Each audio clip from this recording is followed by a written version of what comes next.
Introduction. A lot of marketers have all sorts of wrong ideas about social media marketing. Some think that you only need to post viral content to get tons of traffic overnight. They actually believe that if you are able to pump that much traffic to your target website, a large chunk of those people will buy whatever it is that you are selling. Maybe you're selling services, maybe you're selling an event, or maybe you're selling products from an online store. It doesn't matter. According to this idea, you just need to have a lot of traffic, courtesy of viral content on social media, and you will get the conversions you're looking for. There is an assumption that social traffic, regardless of which platform it comes from and regardless of how you qualify that traffic, converts to sales readily. Sadly, none of these assumptions are true. In fact, all of them are tragically mistaken. If you believe in any of these, don't be surprised if you spend a lot of time, effort, and money, only to end up with a whole lot of nothing. Welcome to the club. Effective social media marketing can be reduced to one metaphor. Master this metaphor, and you probably will make money on autopilot with social media traffic. Screw up this metaphor or remain clueless to it, and you'll continue to struggle. You'll continue to believe that social media traffic can easily be generated through viral content. You might keep running after that unicorn, only to get tired and frustrated. It doesn't have to be this way. You just have to have the right metaphor or the right conceptual model to make social media marketing work for you. Best of all, you can make it work on autopilot. You probably have heard all sorts of set it and forget it systems. You probably bought at least one of these products. Well, they're definitely on the right track as far as their label. Social media marketing can be automated. It can be mastered to the point where it can produce income after you've set it. But getting there is another matter entirely, and that's the price people have to pay. And unfortunately, most people are not willing to pay that. They're excited about shortcuts, but they're not willing to take the stairs to get to the top. At the back of their minds, they're thinking that there has to be some sort of elevator. There is no shortcut. You have to work with this metaphor. And what am I getting at? Well, the secret to effective social media marketing is an inverted pyramid. It looks like a funnel. That is the metaphor you should have in your mind when thinking of ways to get traffic from social networks and social media platforms and turning that into cold, hard cash in your bank account. I need you to keep this idea of an inverted pyramid in your mind. It should have a wide base at the top. The top of that pyramid is heavy visibility. It has to be there. You need to be visible on the 4 major social media platforms. I'm talking about Facebook, Twitter, YouTube, and Pinterest. Taken together, the traffic volume you can get from these 4 platforms is mind-blowing. They can potentially pump a tremendous amount of traffic, but that's just part of the equation. That's just the top of the funnel. Potentially, you can push a lot of traffic from the top. That's how wide the top of the funnel is. This training will focus on these 4 platforms, but you can pretty much use the tips that I'm going to share with you and modify them to market on other platforms since many of these principles easily apply. You might need to modify them a little bit. For example, if you were thinking of marketing on Instagram, a lot of the things that I will teach you about Facebook, Twitter, YouTube, and Pinterest can be tweaked to work well on the Instagram platform. Now that you have a clear idea of the heavy visibility that you can achieve with social media, keep in mind that visibility does not mean traffic or clicks to your site. This is a myth. The visibility that I'm talking about means visibility on those platforms. When people share your content within those platforms, you can enjoy a tremendous reach within such platforms. But this does not automatically mean that when you share content on Facebook, people who see your link on the materials shared by their friends would automatically click them. Get the idea out of your head that raw visibility, or as Facebook terms it, reach, automatically translates to traffic. It doesn't work that way. Instead, you need to start with heavy content visibility on each platform. People must see your stuff there. You must achieve a wide enough reach. People may not necessarily click on through to your site, but that's secondary. At this point, you just want your brand to be visible. You just want people to become familiar with your brand. So what's the big deal about visibility anyway? You may be thinking, since visibility doesn't mean actual visitors to your website, what good is it? Think about it this way. When was the last time you saw an ad for the first time and automatically clicked it? If you're like most other people, you probably would want to see the ad show up a few times for you to become familiar with it. You might glance at it from time to time. You might read the description from time to time. But after enough showings, you might seriously think of clicking through. The same applies to your content on social media platforms. Don't expect that just because you come up with catchy titles and nice attention-grabbing graphics that this is enough for you to expect a tremendous amount of clicks to your website. It doesn't work that way. People have to be comfortable enough.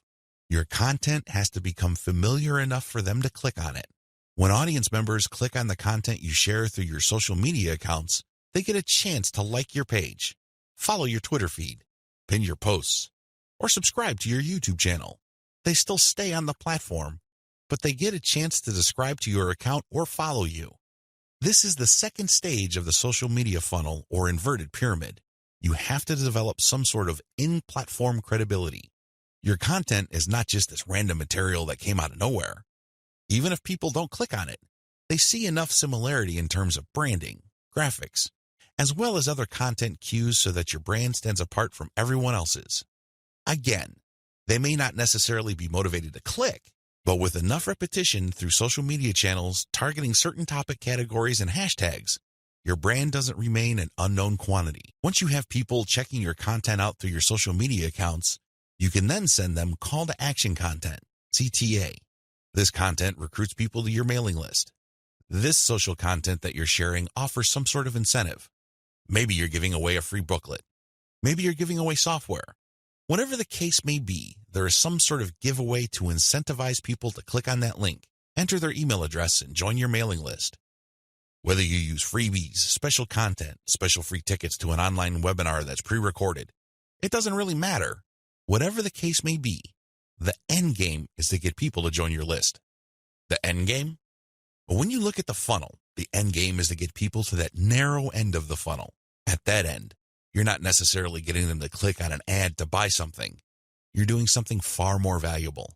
Instead, you're calling them to action so they join your list.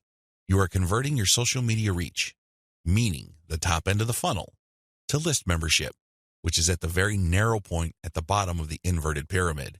This is where the magic happens. Once people join your list because you have successfully incentivized them to enter their email on your squeeze page, you get a tremendous opportunity to build a long-term sales relationship. That's really the best way to describe it, because when people give you their email addresses, what they're really telling you is that they trust you enough to want to have a business relationship with you. This means you should not abuse that relationship. You should not send them garbage. You should not send them spam. And by spam, I'm talking about material that is not related to the topic of your list. Stay on message, because if you're able to do this, you would have a tremendous opportunity to shape the conversation and continue to sell and convert your list, not just once, not just twice, but over the long haul. There are many successful list marketers who make 7 figures every single year, and all they have is a mailing list. It all depends on how you build that list, who's on that list, and what you are selling on that list. Regardless of how you cut it, you can turn what would otherwise be a huge amount of social media reach into a loyal list. This is the secret to effective social media marketing. You probably haven't heard this before. I wouldn't be surprised, because the vast majority of social media marketing books out there try to trick you into thinking that you just need to harvest all this traffic from social media so people can click like monkeys on the ads on your website. Maybe that worked when Facebook first launched nationally. It definitely doesn't work today. Sadly, this is where too many marketers fail. They screw this up. Now that you know the secret, here's some bad news. This is precisely the point where too many marketers screw up. When they're sending social media content, they promote their squeeze page directly. Although the squeeze page gives away freebies and incentivizes people to sign up, this is too much too soon. And, not surprisingly, a lot of these marketers burn through a lot of exposure just to get people to their list. Worse yet, when these people join their mailing list, they're completely unprepared. They don't know what to expect. They're not properly conditioned.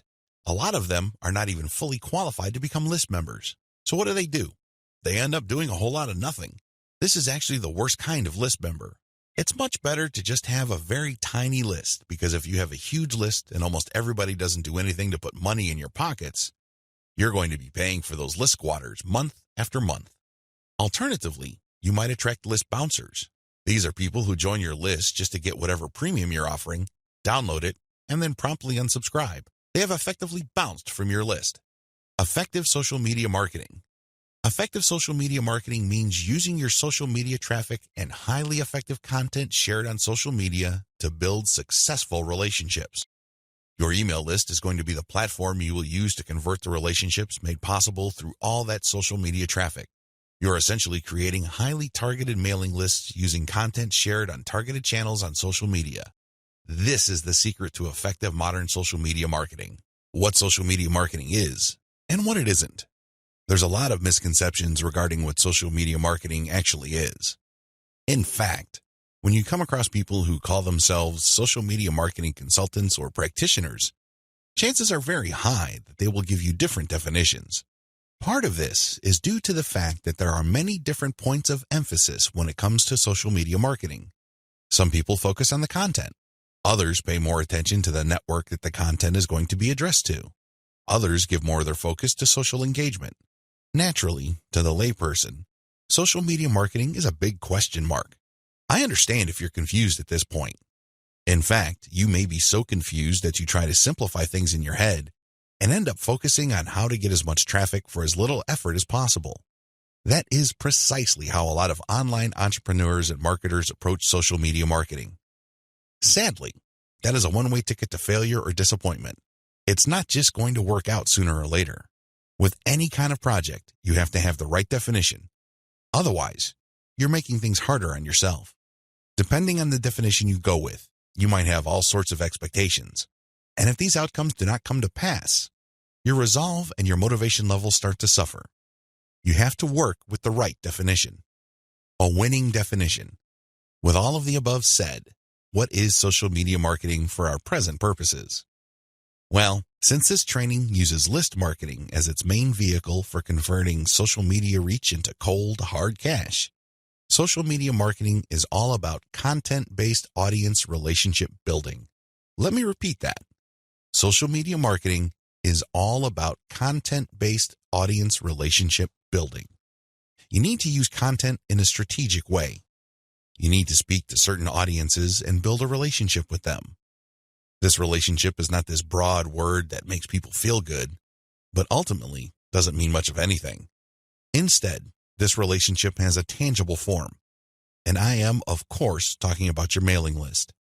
Once you get people on your mailing list, that's when the fun begins. Everything else is just a workup or a preliminary prior to that point. You need to get people on your list. Social media marketing is going to be your primary vehicle to get people to your list. Everything has to revolve around that list. And this must shape, inform, and guide your social media actions. Managing your expectations. A content-based audience relationship approach to social media marketing sets different expectations compared to other ways of defining this type of marketing. When you read the typical social media marketing book, for example, How to Dominate Twitter, the focus is on traffic.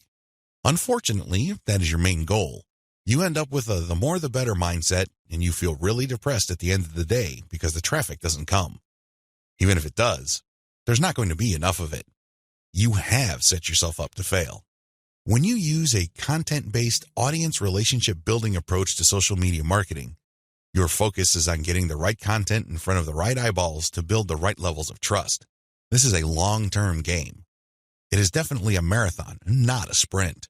Since that is your expectation coming in, you position yourself for a long-term victory. You're not going to be the typical failed social media marketer who jumps into the game with both feet, only to find out that the traffic simply isn't there. So what do? That's right, they quit. Manage your expectations by focusing on the right definition and you will be okay.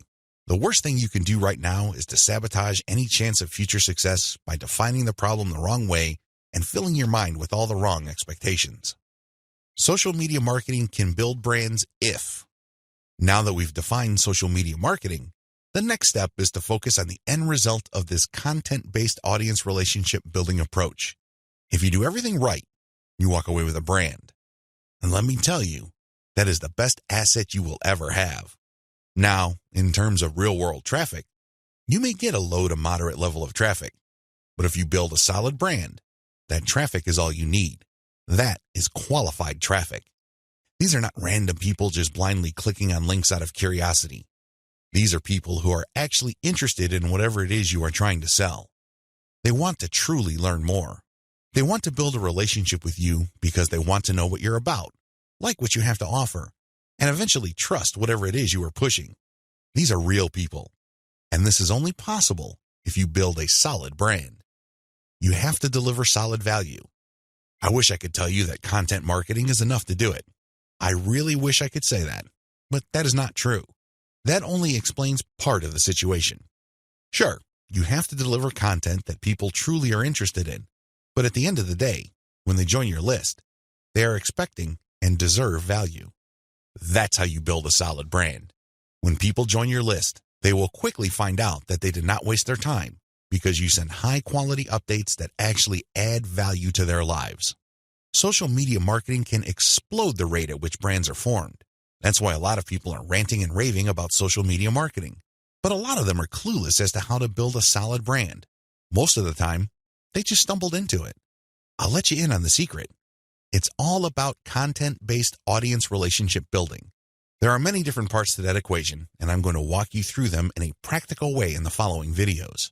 In this, 8 reasons why you need to do social media marketing. Just to be sure, if you are in any way, shape, or form unclear as to the value of social media marketing, here are just 8 reasons why it needs to be part of your comprehensive online marketing plan. Maybe your current plan puts more emphasis on search engine marketing. Maybe you're currently focused on outreach. Well, those are all well and good. But to really round things out and add a lot more value to your current online marketing campaign, social media marketing has to be part of the equation. It doesn't have to take center stage.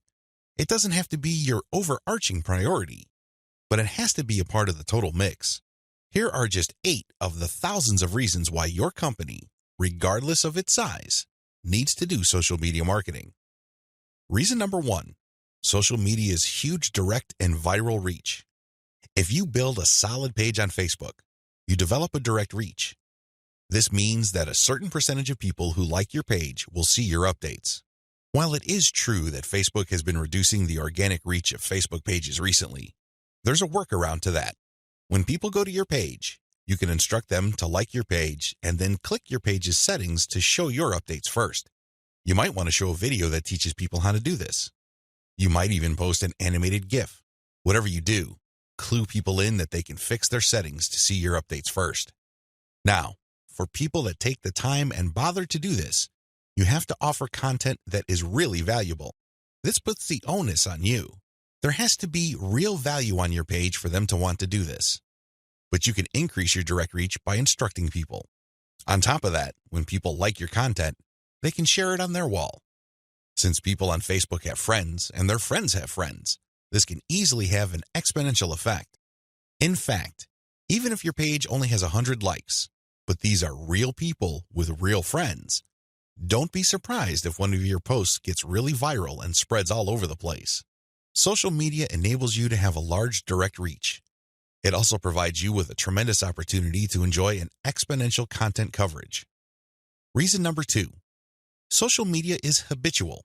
While different demographics have shown softening or weakening of social media usage on a daily, weekly, or monthly basis, this still doesn't take away from the fact that a lot of people habitually use social media.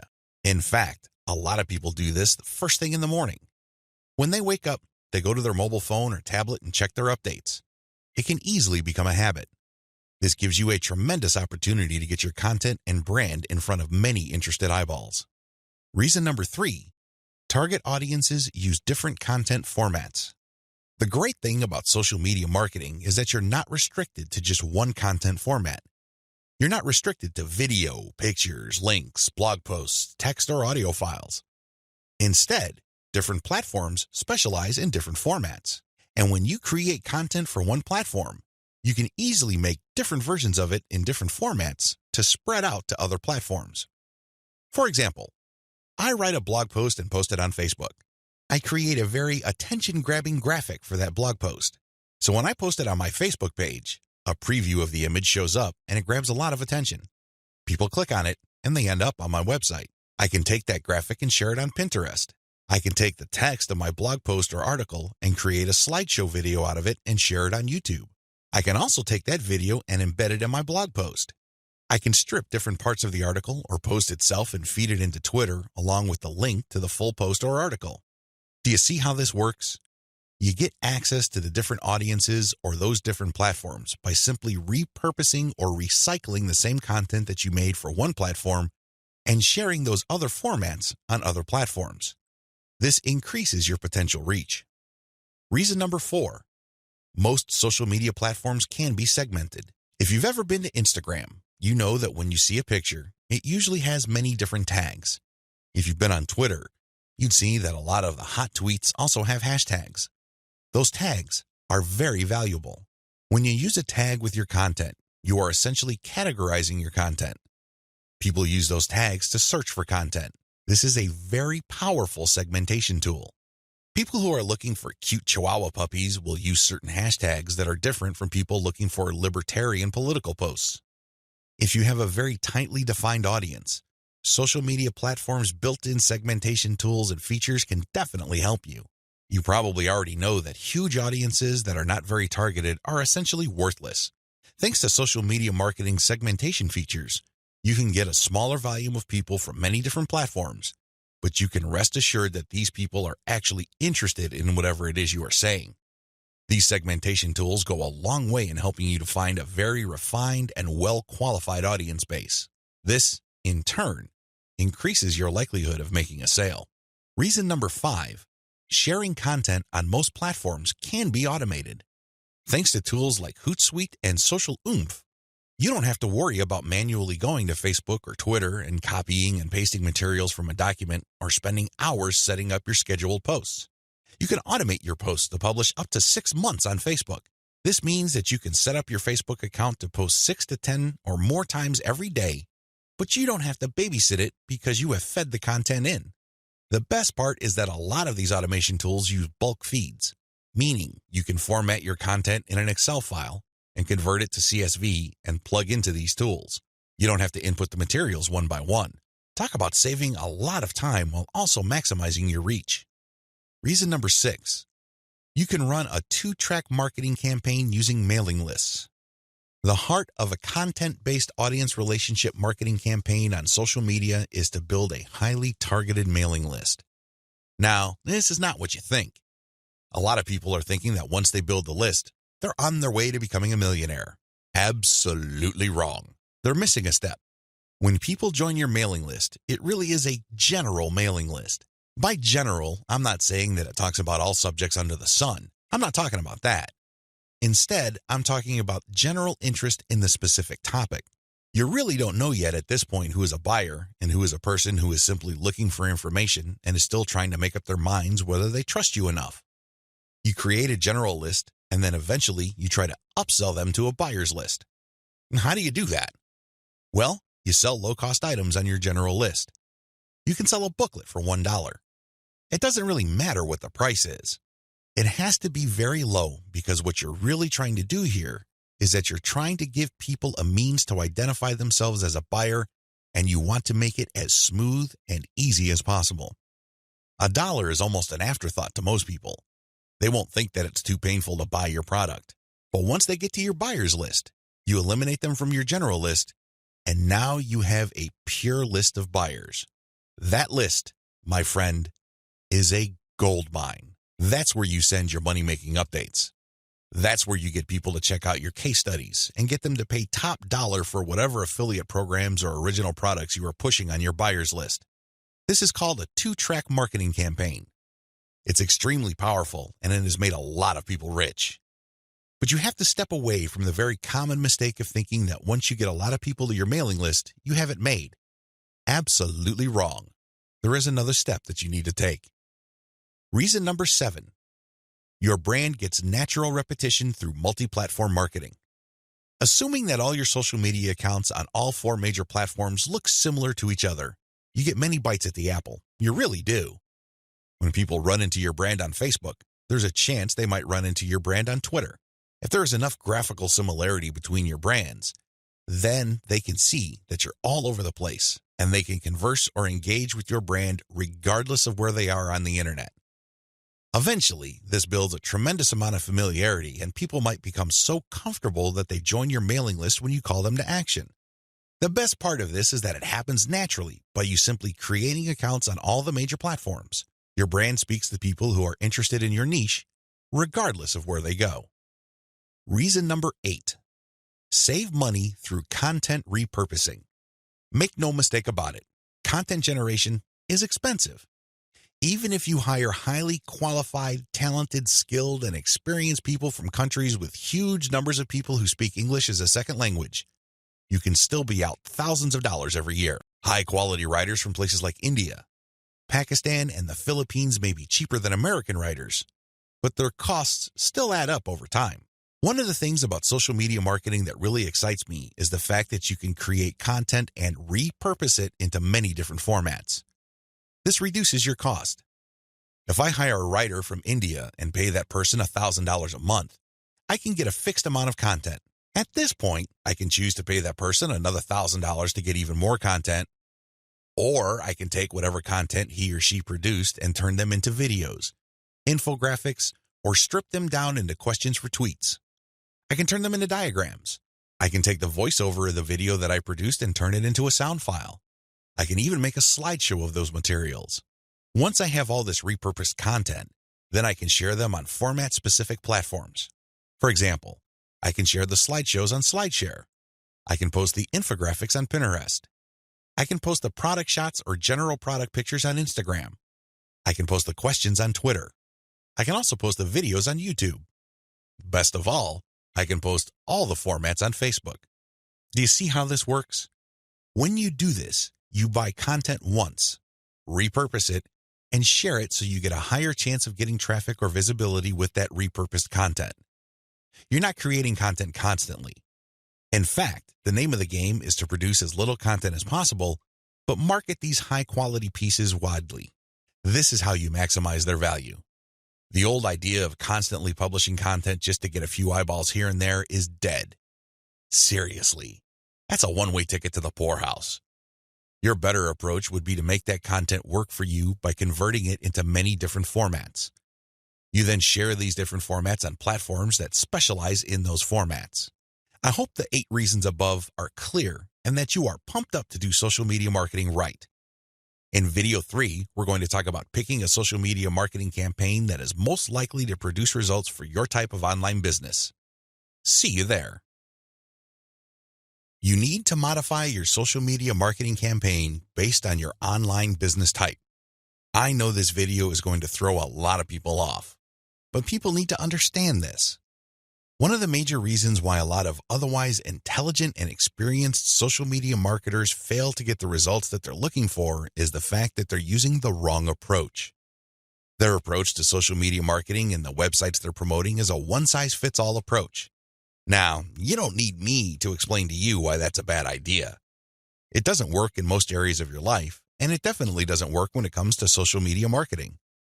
You can't look at this project with the mindset that as long as you pull traffic from social media platforms, then you can use the exact same method and the exact same communication tactics, regardless of the online entity or business you are promoting. Since we're using content to develop relationships on social media platforms, this one-size-fits-all approach is even more fatal. I mean, it's a bad enough idea as it is, but if you were to use a content-based campaign, it gets even worse. The reality is that different business types require different content and publishing strategies. You have to customize, modify, and tweak your particular content and publishing strategies on social media to fit the type of website you are trying to promote. Now, there are a huge number of website variations out there. In fact, there are too many. I would venture to say that the only limit really is your imagination. But if you were to categorize these different website types into 4 rough forms, they would more or less fall into the following: publishing, e-commerce or dropshipping, email lists, and traffic sales. Again, there are many variations of these, but if you were to look at the different types of businesses out there, you can pretty much reduce them to these 4 types. When you study these closely, they have different needs. They have different features that must be addressed. Otherwise, you're not going to get the results you're looking for. Unfortunately, a lot of social media marketers would try to promote a blog the exact same way they would try to promote a dropshipping or e-commerce website. Similarly, somebody who is essentially just trying to sell their social media traffic is trying to do content marketing like somebody with a blog. It doesn't work. It doesn't make any sense. The bottom line is obvious. Different strategies require different content types. You must start with the type of online entity you are promoting. Are you promoting a blog? Do you have a website that uses a lot of articles? Do people contribute content? Well, you have a publishing website. Do you have a dropshipping online store? Maybe you built it with Shopify and you use Oberlo to get products from AliExpress. When people buy stuff from your storefront, your software orders the materials from AliExpress and you keep the difference. Maybe you sell from your own inventory. It doesn't really matter. You run an e-commerce website. This is very different from a publishing business. Similarly, if you make your money through your mailing list, you can't market on social media the same way as you would if you had an online store. Again, different strategies require different content types. What do you have available? Now that I've gotten you thinking about how special your specific website target is, I need you to look at the different content types available to you. You need to think outside the box. You need to look at all the available options out there and how you can create content that is tailored to your specific type of online entity. Here are the list of content types you can use to promote different online entities, but your specific focus and specialization should weigh more heavily on certain types of content instead of others. Audio clips, slideshows, infographics, diagrams, blog links, videos. The bottom line, don't just think links. It really freaks me out. In fact, it really saddens me when I see a lot of otherwise capable social media marketers focus almost entirely on spreading their links. They think that this is the end game. Well, yes, links are important. I can see where they're coming from because when people click on a link, that's instant traffic. But you have to understand that depending on the type of target site you are promoting, you would build a tighter brand if you share different types of content. In many situations, you probably would be better off sharing more audio or infographics and diagrams than if you were sharing naked links because people are bombarded with links every single day. You have to pay your dues. You have to become familiar enough to your target audience members using these different content types for them to eventually trust you enough to click on your link. Unfortunately, a lot of people have this in reverse. They start with the links, and when they get desperate, they then use other types of content. At that point, they're a day late and a buck short. Don't do that. Instead, use the derivative content first, and then play up the links. Also, not all of these formats work with your particular style of website. I would suggest that you look at your competitors first and pay close attention to the type of content they are currently sharing. What kind of format do they use? Are they sharing mostly picture quotes? Are they focused primarily on video? Do they have a special fondness for diagrams? This is not random. This is actually telling you all you need to know about how to appeal to your target audience members. This is no time to be revolutionary and come up with something new completely out of left field. That's not going to work. There's a reason why your competitors are not doing this. At this point in the game, you should focus on what everybody else is doing and reverse engineer their formats. Once you have established a distinct brand, then you can experiment with different formats, different ways of doing things, and possibly coming up with something that is distinct to your brand. But until and unless you reach that point, you need to focus first on reverse engineering what everybody else is doing.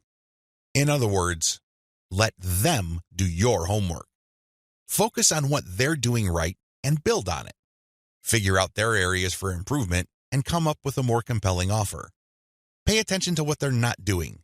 Avoid those because obviously it doesn't pay. I hope I'm being clear here. Make sure that your content types as well as your sharing strategies fit the type of business you're in. A little bit of reverse engineering can definitely go a long way.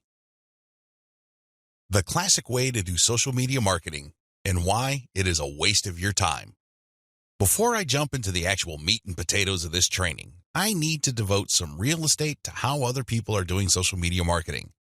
I need to do this because it's very tempting for people to engage in the same practices. I can see where they're coming from. It is easy.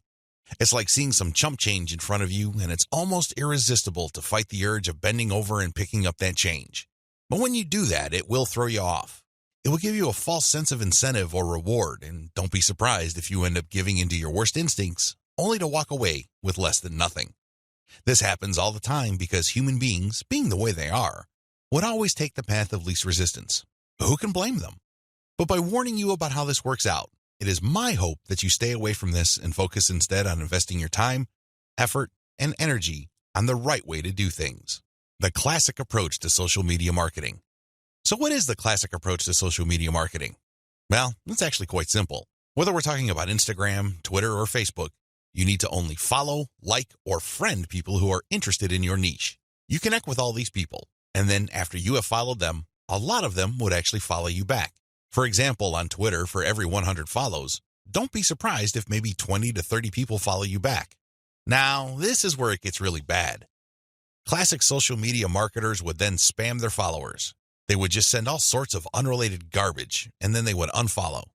Do you see the pattern? Follow, get followed, spam, unfollow. I wish I could tell you that they do this sporadically, but instead, these self-professed professional marketers use all sorts of sophisticated software to do this. Up until a few years ago, this worked like a charm. This was a great way to get a lot of Twitter traffic, but not anymore. This pattern instead can get you banned. More importantly, whatever traffic you do manage to get using this tactic is not going to be any good. Why? There's no targeting. You're not pre-qualifying these people who would follow you. The only reason why they followed you in the first place is because you followed them first. Where's the selection there? Where's the targeting there? Now, you can make wild guesses, but ultimately, it's a volume game and it leads nowhere. The return on effort is not there. I'm not saying that you can't make any sales doing this technique. I'm not claiming that. But what I'm saying is that whatever rewards you get are not offset by the wasted time, effort, and energy, as well as opportunity costs involved. You're better off using a quality-based approach.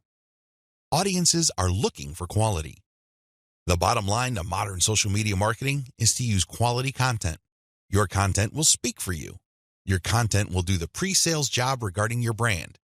In other words, your content is your representative. It speaks to the values you want your brand to be associated with. The sad reality: even if the follow, get followed, spam, and unfollow technique still works for some people, the rules have changed. Social media platforms will reward or punish you based on engagement. If you want an extreme example of this, just look at Facebook. Facebook used to be a traffic goldmine. Not anymore. You need a really high level of engagement to preserve your reach on Facebook. If you get normal levels of engagement, good luck. That's how bad things are, and that's why I need to take this time to spell out why this classic social media marketing no longer works. Other failed methods. I would be remiss in my duty to educate you on failed social media marketing strategies if I don't also mention other failed techniques. First, hashtag hunting no longer works. This technique involves marketers finding hashtags that are trending. They basically would publish niche-specific content, but use unrelated or irrelevant hashtags and pair them with their content. They do this because they want to hitch a ride on the upward trend of those hashtags. They know people are searching for those hashtags. They know that these hashtag trends are hot, so they want to poach as many eyeballs as possible. Unfortunately, the traffic that you get is not going to be any good. People are looking for specific types of information, and when they see that your content is so obviously unrelated, they're not going to click through. You might even get reported. Another failed method you should stay away from is influencer spamming. There are many influencers in most all niches. If you want to see this in action, go to Facebook or Twitter. There are many specialized pages and specialized Twitter accounts. Now, constantly mentioning those influencers on your content is not going to help if your content doesn't really add any value. There has to be a reason why you are engaging with these influencers, and drawing their attention is not enough. Getting them to look at your content because you think your content is hot is a lousy idea. Instead, you should focus your engagement tagging based on what they did. For example, if an influencer was talking about recent trends in athletic shoes, then that person would be fair game for an article I post regarding the latest trends in athletic shoes and what they mean in terms of the bottom line of large footwear apparel companies. That influencer would be directly interested in what I have to say because I'm sharing content that is not only high quality, but is directly related to stuff he or she is already talking about. Do you see the specificity here? Do you see the direct link? Now, compare this with an influencer who talks only about Forex, and I tag that influencer when I'm talking about Bitcoin. That person's going to get annoyed. Do you see the difference? Finally, automated publishing with no outreach is not going to work. Basically, what you're doing is throwing spaghetti on the wall and hoping something sticks. If you're just publishing content on an automated basis on Twitter, Facebook, Pinterest, and other platforms, it's anybody's guess whether people would actually engage. You have to do some outreach. You have to draw eyeballs to your content. You have to find existing pools of highly qualified audiences and get your social media account in front of their eyeballs. Use your very best content. If you do this right, your automated publishing on social media will be greatly rewarded. Use a shotgun approach and you're probably going to get the same results as other failed social media marketers. 10 steps to faster and easier modern social media marketing. In this video, I'm going to give you an overview of the 10 steps I'm going to teach you in this training. This training is a product of many failed experiments. Believe me, if you've been exposed to some type of hot or groundbreaking social media marketing technique or strategy, I've been there. I've done that. This training is a product of all my experiences. I know what works and I know what doesn't. I also understand that people have different skill levels, time horizons, and project resources. I understand the limitations. I understand most people's concerns regarding social media marketing. Accordingly, I've come up with a 10-step program that appeals to most social media marketers, regardless of how small or how big their budget is, and regardless of their skill levels. If you're looking for a truly effective social media marketing game plan that you can set up to pretty much work on autopilot, this is it. Please understand that these steps that I'm going to lay out are exactly that, steps. You need to follow them. You can't skip a step. You can't assume that since I mentioned certain keywords or I'm talking about certain themes and topics that you have mastered this already.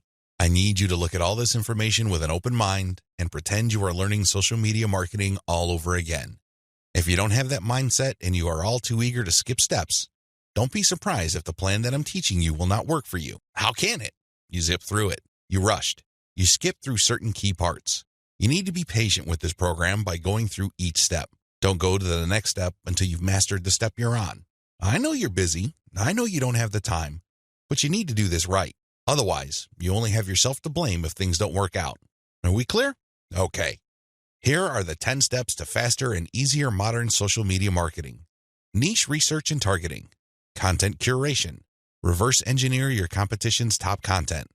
Create fine-tuned payload content. Market your mailing list right.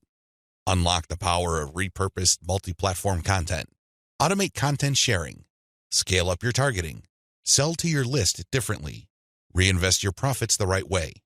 Those are the 10 steps. I know they sound pretty simple. They definitely appear pretty straightforward, but the devil, as always, is in the details. See you in the next video. How to do niche research and targeting the right way. I can't even begin to tell you how many times I've run into social media marketers and they automatically want to know about traffic generation. Forget about niche research. Forget about consumer intelligence. Don't worry about setting up the right site to get in front of the right target audience eyeballs. Let's just skip straight to the good stuff. That's the kind of mindset that I run into all the time. And that's why a lot of people struggle in this game. You have to understand that until and unless you find yourself barking up the right tree, you're just going to be chasing your tail. I know I'm using a lot of dog analogies, but these are the most appropriate. Most people are simply just chasing their tails and wasting a whole lot of time doing stuff that doesn't really add to their bottom line. A lot of these, and I would guess all of them, can be quickly dispensed with if people only did niche targeting ahead of time. In other words, know your audience. Since you have a clear profile of who your target audience is, the next step is to go to these different social media platforms and find them there. Believe it or not, whatever it is you are promoting, regardless of how esoteric, obscure, or weird it may be, there are already people on social media platforms talking about or showing interest in whatever you are promoting. I know it sounds crazy, it sounds weird, but it's absolutely true. Your job as a marketer is to find those audiences on these social media platforms. The way to do this, of course, is to identify your business's target audience. Sadly, most marketers don't even bother with this. Instead, they just look at social media marketing as a simple task of finding traffic. That's it. That's the name of the game. That's all there is to it. If you want to be successful, you need to be clear about who your target audience is. And believe me, this is not always easy. You're going to run into the temptation of making educated guesses about who your target audience members are. Most of the time, that doesn't work. Thankfully, there is an easier way. The more you take random shots in the dark, making all sorts of wild guesses, the more money and time you will lose. There's a shortcut here. Find your competitors. Seriously, just find them. And let me tell you, regardless of how weird, esoteric, or seemingly unknown your niche is, there will be at least one competitor on social media.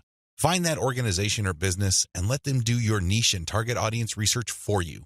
Since they've already started and are already speaking to your audience, find out who your competitors are and look at their social media profiles. Reverse engineer who they're following. Pay attention to who they're targeting. Look at how they categorize themselves. In the most simplest terms, pay attention to the hashtags they use with their content. These clues should be enough to give you an idea of where to start. This way, you get a head start. You're not completely stuck in the dark and absolutely clueless as to what to do. Instead, you have some objective, tried and proven information you can work with. Pick your target niche. You have to remember that every business can be positioned in at least one of two ways. The bigger your niche, the more angles you would have at your disposal. You can look at different subsegments of your niche. You need to understand how this works because you might think you have a clear niche, but it may well turn out that there are many different layers or tiers to that niche. There might be different subsegments there. You should have a clear understanding of what your niche is generally and what subsegments exist within that larger niche. Again, you can reverse engineer your competitors to take a stab at this. Regardless, you need to do this. You need to get this information. Now that you have an idea of what your target niche is, go to the different platforms like YouTube, Facebook, Twitter, and Pinterest. Now, look at whether these places have sizable content areas or messaging areas like Facebook pages, groups, Google Plus communities, Twitter hashtags, Pinterest pinboards, and existing YouTube channels. Pay attention to these places and see if your niche is big enough on those different platforms. If you notice that a particular platform doesn't really feature that much content for your specific niche, this is a red flag. The demand may not be there. The audience size might not be worth your while. On the other hand, if you see there's a lot of videos regarding the topics that you're going to be hitting, this may be a good sign. But you need to do another level of analysis. Pay attention to the number of competitors you have. If there seems to be a huge number of competitors fighting over the same niche, then this is going to be a problem. But if it turns out that there's a lot of content targeting your niche, but they're only produced by a handful of people or organizations, this is an encouraging sign. Also, pay attention to how active your target audience members are. Look at the content that's being shared regarding your niche. Do you see a lot of engagement? Do people share this stuff? Is this hashtag quite prevalent? Look for these and other objective indicators of activity. When you wrap your mind around these indicators, then you should have a clear idea of whether you should target your niche at a particular platform or whether you should ignore a platform altogether. List out your niche indicators. While you're doing reverse engineering, pay attention to how your niche is indicated on platforms. These involve hashtags, categories, keyword targets, labeling patterns, and tags. Use these to do the analysis I described above. Again, in any niche, there are sub-niches.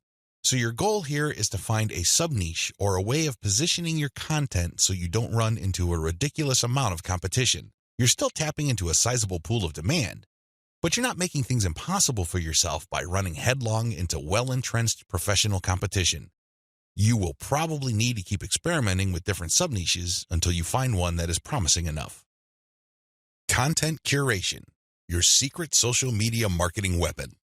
Now that you have picked the specific sub-niche that you're going to be targeting, as well as finished doing advanced research on where your sub-niche or niche segment audiences are located on social media platforms, the next step is to find content. I've got some good news and some bad news. The good news is that you stand to save a lot of money. The bad news is that you need to put in a lot more time and pay attention to details. There are no two ways about it. You cannot drop the ball when it comes to the quality of the content that you are going to be sharing on your social media accounts. Each and every piece of content you share must build your brand. This is non-negotiable.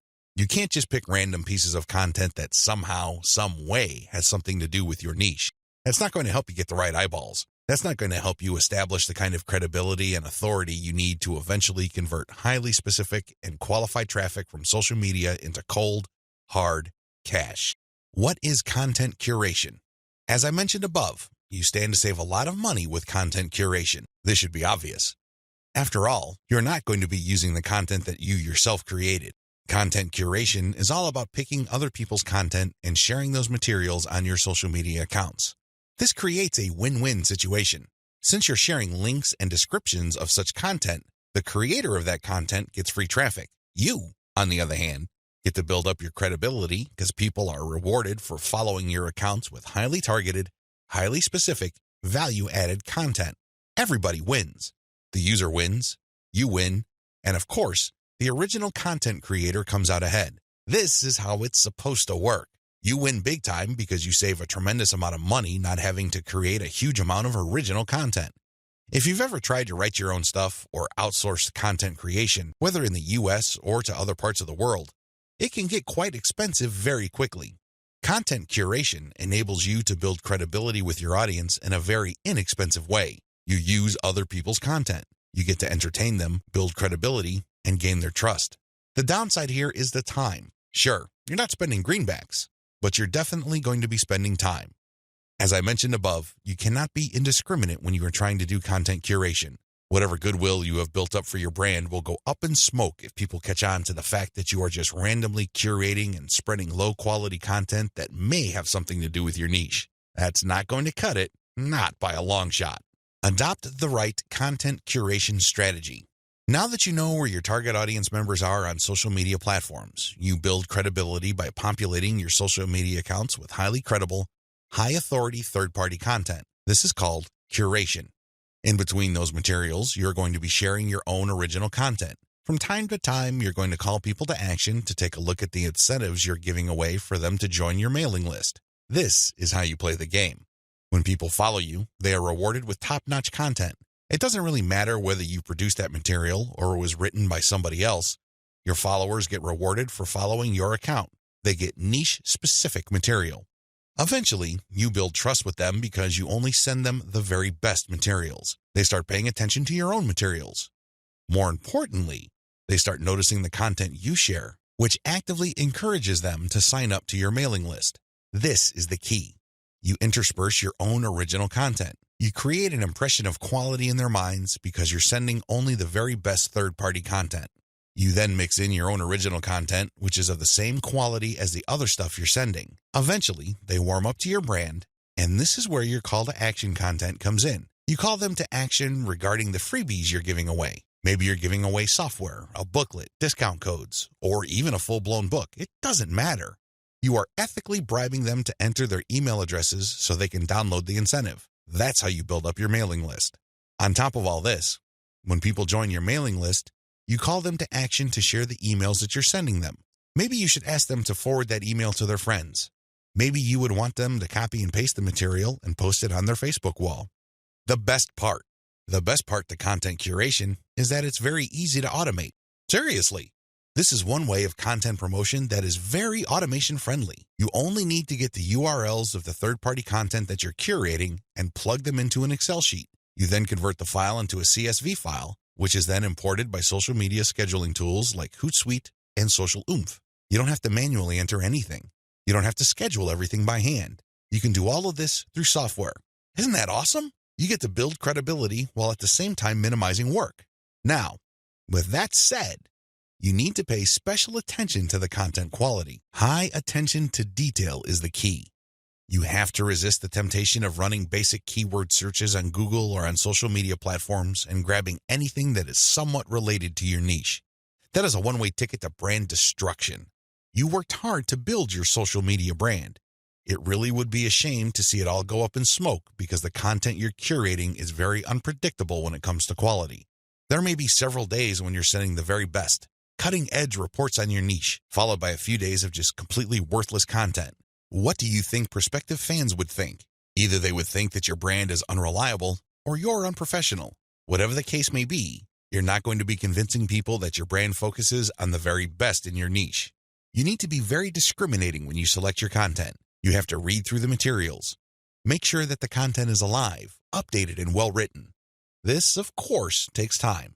The trade-off, obviously, is that you don't have to spend money. Regardless, you need to pay close attention to the content that you're sharing because it represents your brand. The quality it contains either makes your brand look good or erodes your brand. It's your choice. Reverse engineer your competitors' top content. In the previous video, I mentioned that you're going to have to mix in your original content. Now, the question that's probably on the top of your minds is, how do I know which content to produce? Well, there are two ways to do this, like I mentioned earlier in this training. You can try to figure out things on your own and engage in all sorts of experiments, or you can just simply allow your competitors to do your homework for you. I hope you can see which path is the easiest. It should be obvious. If you are sending the very best content on your niche, your original content must be at the same level or better. Otherwise, your followers are not going to take the bait. They're not going to trust your brand.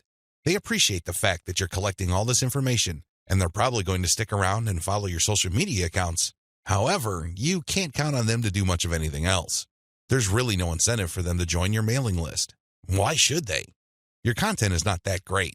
They only need to compare the kind of original content you produce with the other top-notch third-party stuff you're sharing to see your weakness. Do you see the problem here? You have to produce top content if you want your brand to be credible. Thankfully, this is easier than you think. Simply reverse engineer your competitors. Look at their most successful stuff. How do you know? Look at the social media indicators of their content. How many likes does their top content get? How many shares? Is there any other indicator that shows that this content actually has traction? Maybe you should pay attention to the number of comments for that content. Maybe you would want to run a backlink checker on a piece of content and see how many other blogs or websites link to that piece of content. This is how you measure the overall success of any single piece of content so you can use it as a template, if you will, for your own content. I'm not saying that you should rip it off. Instead, I'm encouraging you to use it as a starting point and come up with something so much better. Focus on what works.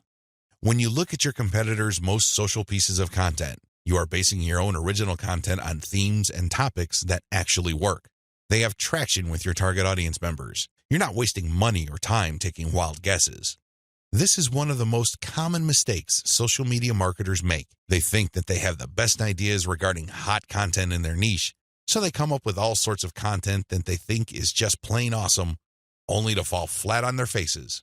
I'm telling you, for every 100 pieces of those types of original content, maybe 10 would gain any sort of respectable traction in your niche. It's too expensive, and it burns too much time. Thankfully, there is a better way. You just need to reverse engineer your competitors' most successful content. Use that as a starting point. You can adjust them. You can modify them. You can come up with your own variations.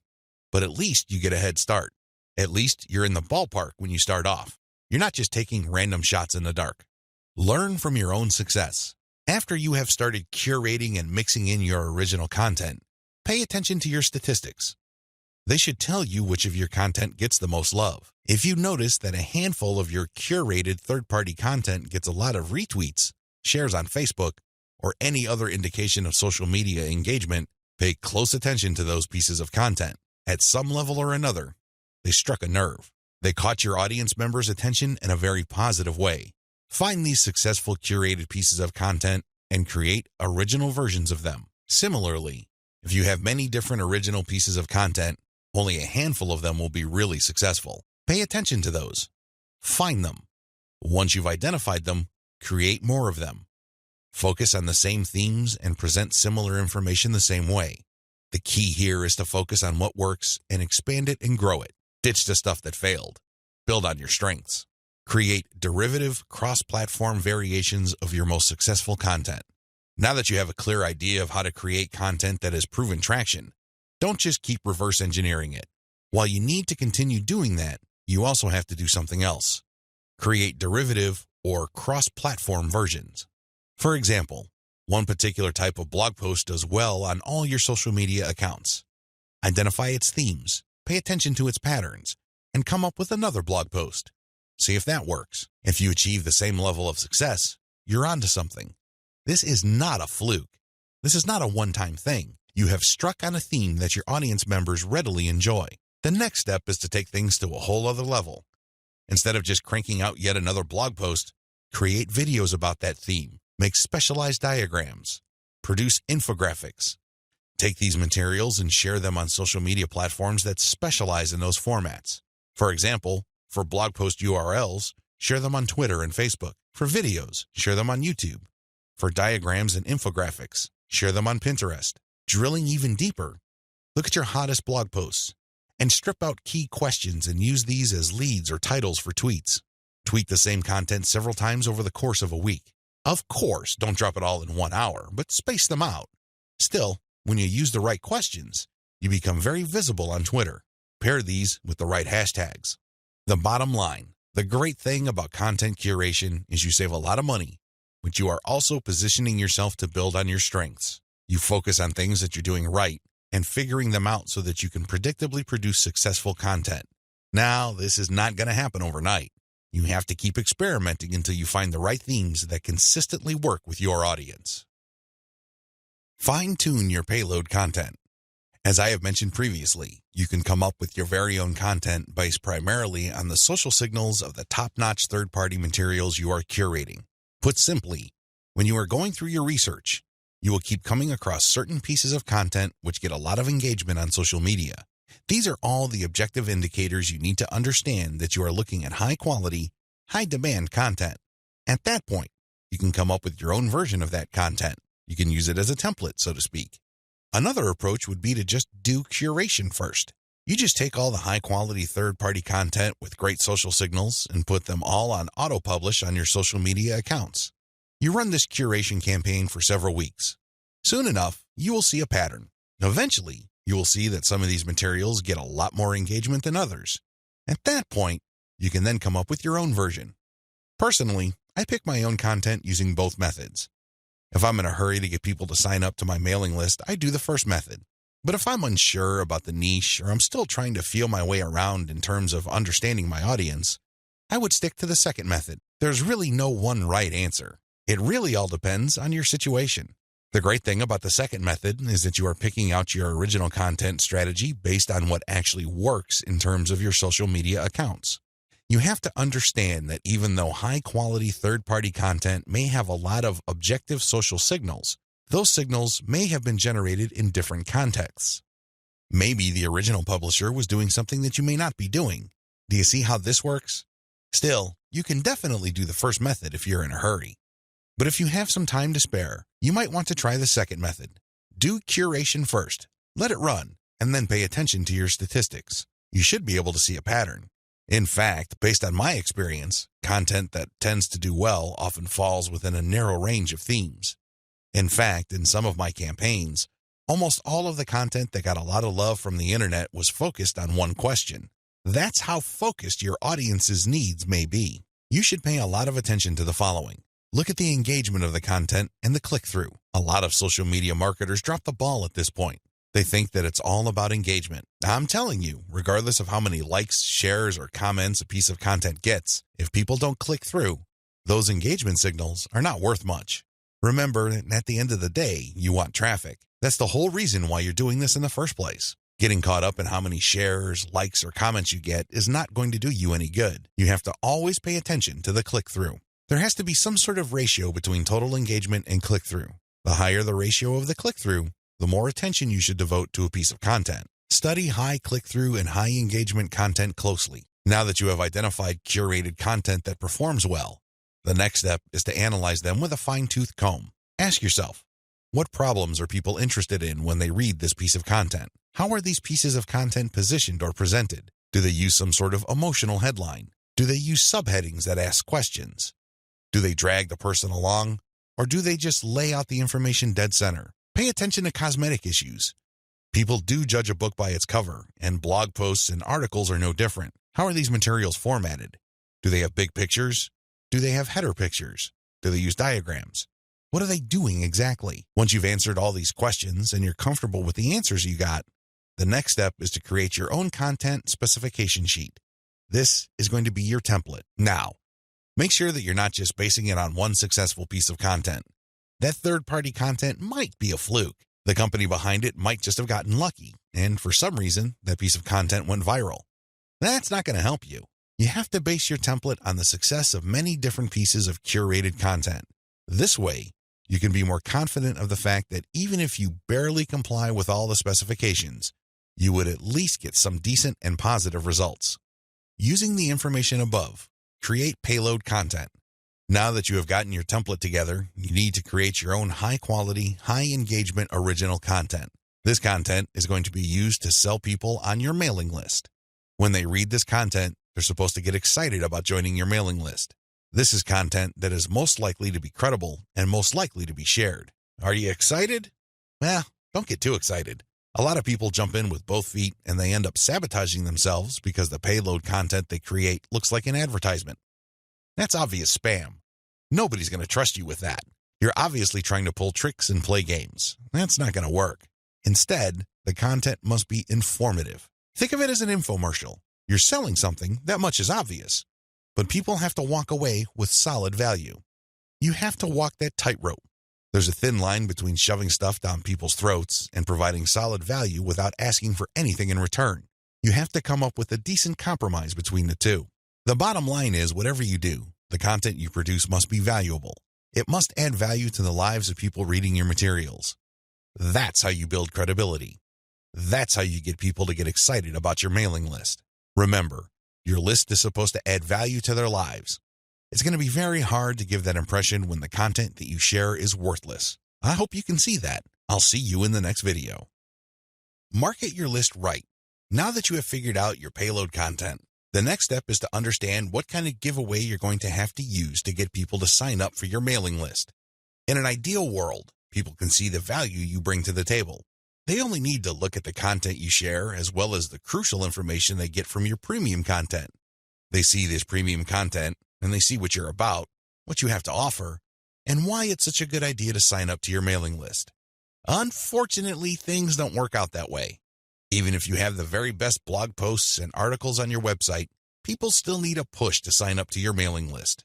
This is where incentives come in.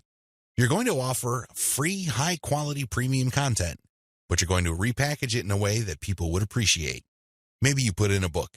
Maybe you come up with some sort of cheat sheet or resource sheet. Or perhaps you can strip it all down into a booklet or even convert it into software form.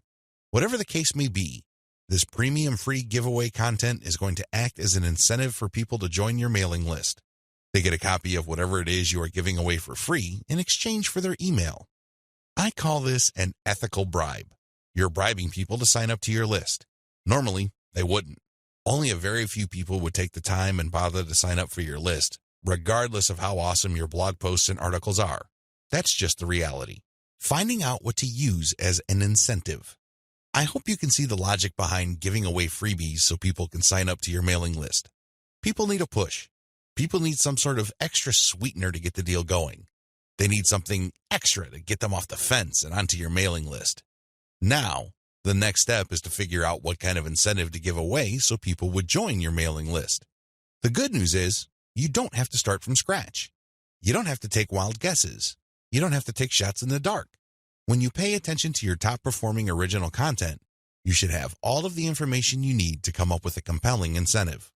For example, if you run a gardening blog and you notice that a lot of people click on share and otherwise engage with your content on tomatoes, it's probably a good idea to come up with a free giveaway book on how to build your own inexpensive tomato greenhouse. You see how this works? Pay attention to your best-performing original content. Look at the questions they answer and look at the questions they fail to answer. This way, you can use your popular content as a launching area for your incentive content.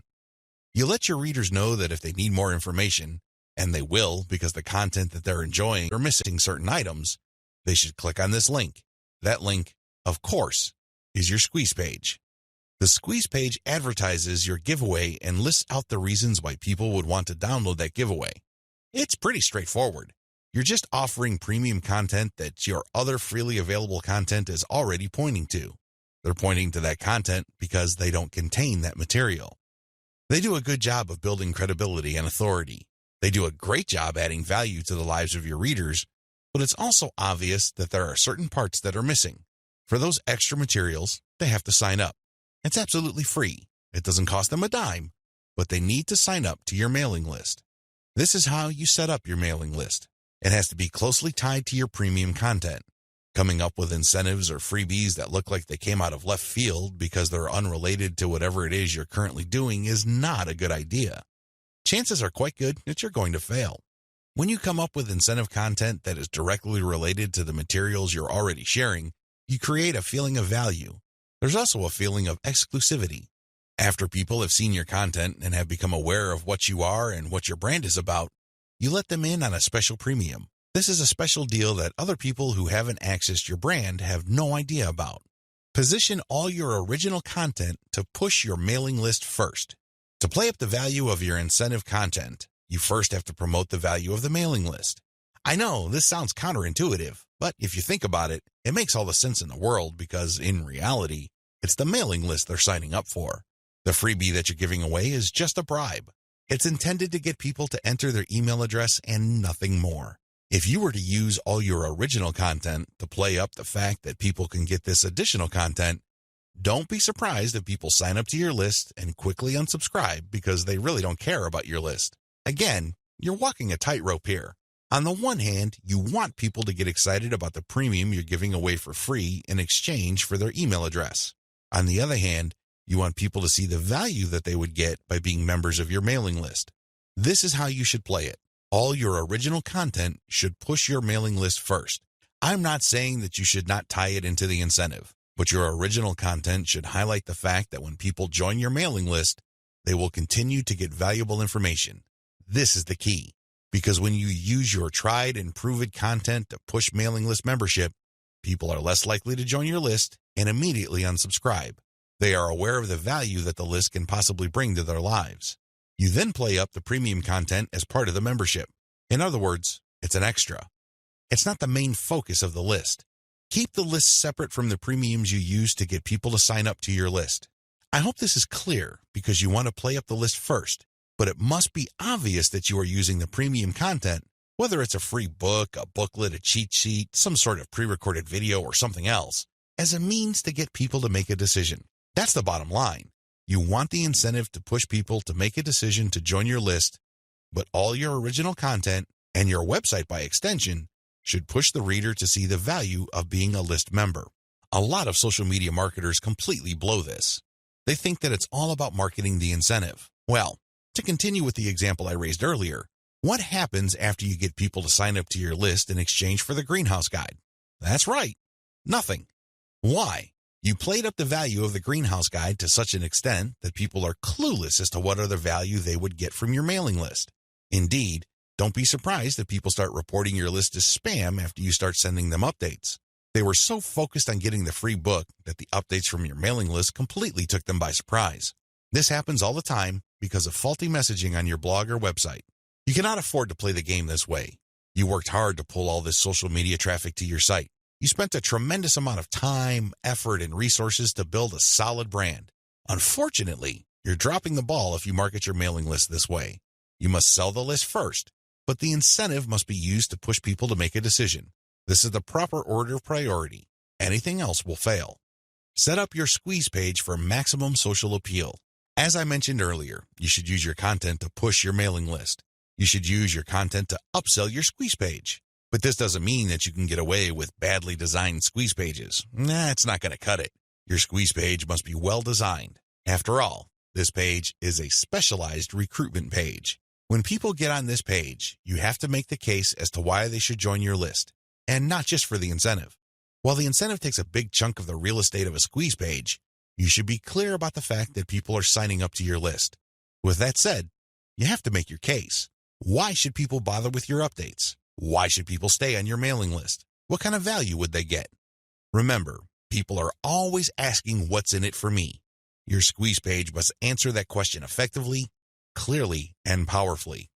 Your squeeze page must be well designed enough to be able to make that connection, while at the same time, it must be easy to market on social media. Maybe you should have a graphic on your squeeze page that can be easily posted on Pinterest.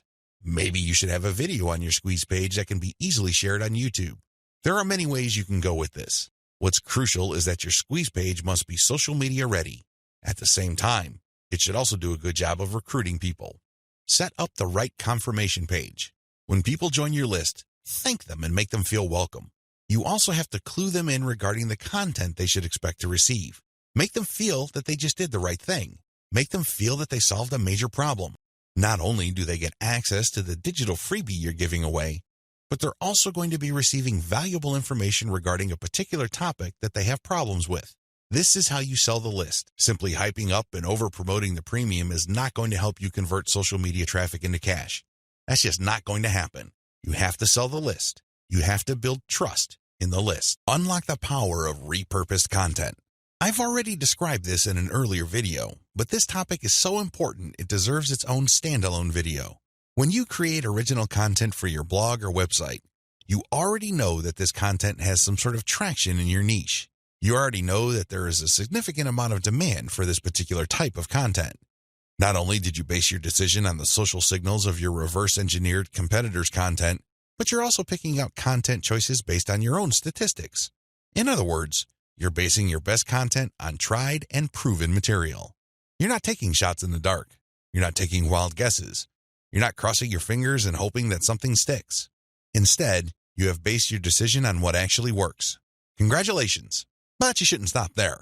Once you have noticed that this content really performs based on the amount of clicks as well as the social media engagement it gets, the next step is to repurpose that content, turn them into other types of content, and reshare them on platforms that specialize in those content types. For example, if your blog post is getting a lot of retweets and clicks, you might want to strip the blog post into questions. This isn't all that hard because if you look at any type of content, it consists of answers to questions. The questions may not be obvious. The questions may not be plainly stated, but the content is meant to address certain concerns. These concerns can be reworded into questions. Strip your most powerful and best performing content into a series of questions. Each question then is linked to the article or blog post that answers it. Tweet these and pair them with niche-specific hashtags. By using automation tools, you can rotate different questions that essentially promote the same piece of content. Since you're rotating hashtags, there's a high chance that different people looking for different segments of your niche would become aware of your tweet and possibly click through. Another thing you can do is turn your article into slideshows. Each article brings to mind many different mental images. Come up with different pictures for each of the topics raised by your article and create a simple slideshow using PowerPoint. Share these PowerPoint presentations on SlideShare. You can also use other tools to create a video from your slideshows. Once you've created these videos, you can obviously share them on YouTube. Alternatively, you can look through the issues you raised in your blog post and turn them into infographics. Infographics are essentially stripped-down graphical forms of articles or blog posts. They focus on the most important points you raised and make them easier to understand by the viewer by converting them into pictures. Share these infographics on Pinterest. Finally, you should make sure that all your blog posts or articles have a nice header picture. This way, when you load the link on Facebook, a nice preview shows up. It grabs eyeballs and people are excited to share the content. On Facebook, you have a wide range of content formats to choose from. You can share links, videos, infographics, photos, diagrams, and even audio files. After you share materials on your Facebook page, you should then get the link to that post and then share that Facebook page link in Facebook groups that cater to your niche or a related niche. This is how you unlock the power of repurposed content. If you play the game this way, you spend less time creating content and more time promoting. Promotion is the name of the game. You may have great content, but it's not going to do you much good if people don't even know it exists. For every hour you spend creating content, you should spend 10 hours promoting that piece of content. This is how you build up a successful mailing list. This is how you create a solid brand on social media. Start with powerful content, but create different versions and spread it on many different social media platforms. Use automatic content sharing. Before I get into content sharing automation, I want to highlight one other important reason why you should repurpose your content. If your audience members keep seeing that you talk about the same stuff over and over again, chances are you will lose them. People want to hear new stuff. People want you to explore other related needs of theirs. They don't want you to basically keep recycling the same stuff over and over again. Unfortunately, that's precisely the kind of risk you're running if you simply focus on giving people more of the same successful stuff. You know that a particular content theme works. You know it gets a lot of engagement. You know that it draws a lot of clicks. It's perfectly natural for you to want to keep recycling that same theme. Don't do it. Focus on the very best way to present that theme and stick with it. Just do it a few times, but focus more on repurposing.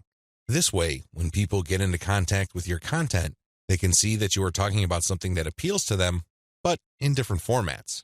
They are more likely to pay attention. They're more likely to click through. They're more likely to share.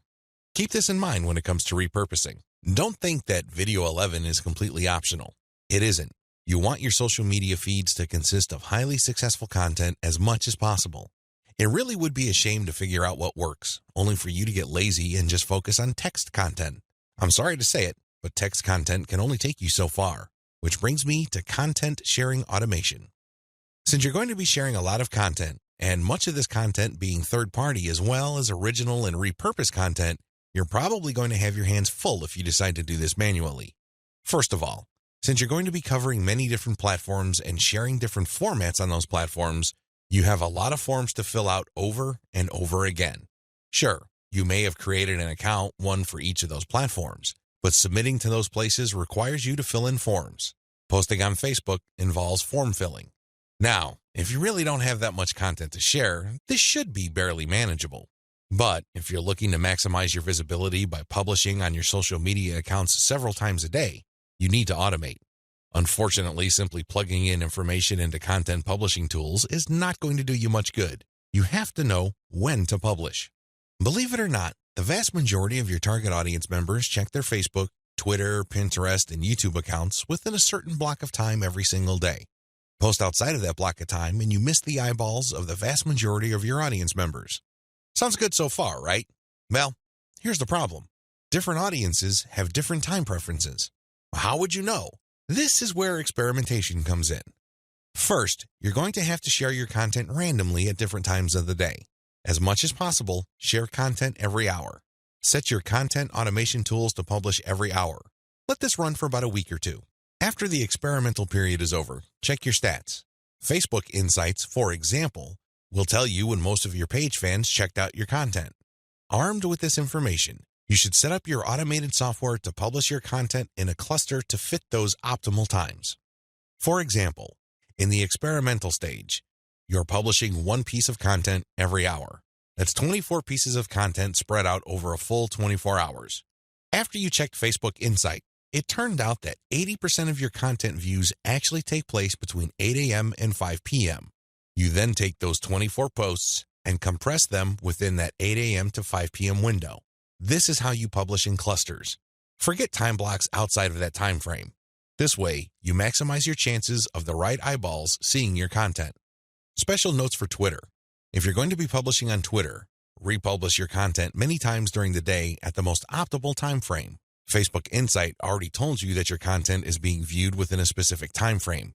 Chances are your Twitter fans have the same social media viewing habits. Stick to that time frame. Now, here's the secret. Set up your automated content publishing tools to tweet out your best content many times during that time frame, but you also have to rotate different hashtags. This way, you can reach different people looking for hashtags that are related to different subsegments of your niche. Special notes for Facebook. When publishing to your Facebook page, don't hesitate to publish original content that you have published before. Try to avoid publishing only once. Instead, you should sandwich or schedule this republished successful content in between high-quality, curated content. This way, people get more exposure to your best content. Once they click through, you get yet another chance to recruit them to your mailing list. Remember, when you share high-quality third-party content, you're not getting the traffic. You're building credibility, but you're not getting potential list members to your squeeze page. That's just not happening. When you share your own original content, you get a chance to recruit them to your squeeze page. Keep this distinction in mind. This is the reason why you should republish your most successful content by interspersing it with top-rated, curated content. Scale up your targeting. When you're publishing on Facebook and Twitter, you can use hashtags. This is definitely true with Instagram. Regardless of the platform you're on, make sure you play around with how you categorize or tag your content. In any niche, there are many different tags available. Experiment with these. See which tags get the most attention from the social media platform you're sharing a piece of content on. Of course, you're not going to find the magical combination of hashtags overnight. That's not going to happen. This is one of those things that you're going to have to find out by doing it over a long period of time. Still, when you run these experiments, a pattern should emerge. Sooner or later, you would discover that certain hashtags produce a lot more results than others. They draw a lot more eyeballs. They get a lot more attention. Most importantly, they get a lot more engagement. Stick with those. Experiment with tagging niche-focused influencers. When you're doing research on hashtags on Twitter, for example, you would be able to find influencers that specialize in those hashtags. These people just love to post content related to certain topics. They use a narrow range of hashtags every time they post. It seems that's all they focus on. Find these people. Look at their content. Are people retweeting them a lot? Are they getting a lot of love for their content? Do they get a lot of engagement? Are people responding via Twitter?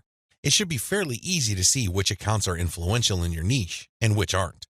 Don't just focus on how many followers they have. Instead, look at the total amount of engagement they get, and also pay attention to the ratio of followers they have to the number of accounts they follow. For example, if I find Mike Smith to be a big poster in my niche because it seems that he just seems to rotate among the 10 hashtags that are most relevant to my niche, I look at his followers in relation to the number of accounts he's following. If he's only following one person, yet he's being followed by 15,000 people, Mike Smith might be an influential person. I say that he might be because I'm also going to have a look at the engagement levels of his posts. Are his posts getting a lot of retweets? Are a lot of people responding? Are a lot of people clicking the heart icon? If his content has these factors, then his account is probably worth following. Most importantly, you should tag influential people on Twitter when you post. You use your most powerful hashtags and you mention them in your post. This can help you get on their radar. These people would be put on notice that you are also sharing content that is similar to the stuff that they are interested in. If they check out your stuff and they like what they see, don't be surprised if they share your content with their following. Engage with them. Let them know about your questions or suggestions. In fact, you should engage with them so much that you can possibly create a relationship where they would publish your guest posts if they're bloggers, or discuss whatever it is you're doing on their social media platforms. At the very least, when you partner with them, they become part of your content distribution network. In fact, a lot of them can even get you interviewed on influential blogs in your niche. Don't think that influencer engagement is simply restricted to tagging people. That's just the beginning. That's actually the tip of the iceberg. They can do so much more for you. You just have to continuously engage them and be social. This doesn't mean that you have to kiss their butt. This doesn't mean that your stock response to all of their posts is amazing post or great post, I love it. That's not going to work. That's not going to push the ball far enough. You have to actually engage. And oftentimes, this might seem like you're criticizing them. This might seem that you are offering a negative view, but you need to get their attention. You need to bring home the point that you actually know your stuff and that you are also credible in the same niche space. That's how you get them to take you seriously. That's the kind of engagement that builds respect. Otherwise, you're just going to look like another member of the choir. They really don't have any incentive to interview you or post your guest content. Why should they? You're not really sharing any information or suggesting any points of view that are different or distinctive. Experiment with paid traffic. Only after you have spent a lot of time drumming up free traffic from social media marketing should you even think of buying traffic. I know this sounds a bit extreme, but it's the absolute truth. Why? Well, in the beginning, you don't know when your target audience members will be reading your content. In the beginning, you don't know what their demographic breakdown looks like.